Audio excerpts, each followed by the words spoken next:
welcome to this special look at some of the very best railway action in Britain today.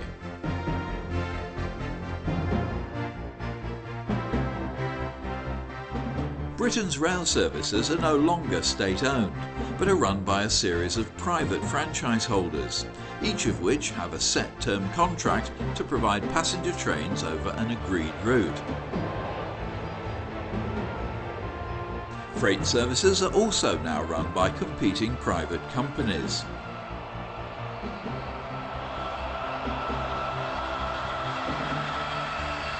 The bonus for rail fans is that a huge variety of different liveries can now be seen all over the country.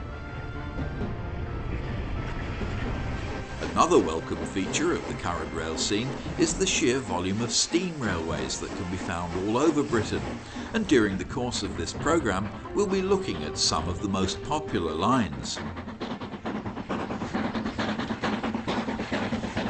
As we shall see, for a comparatively small island, Britain offers a huge variety of wonderful scenery, which combined with plenty of rail action makes this a great place for any railway visit.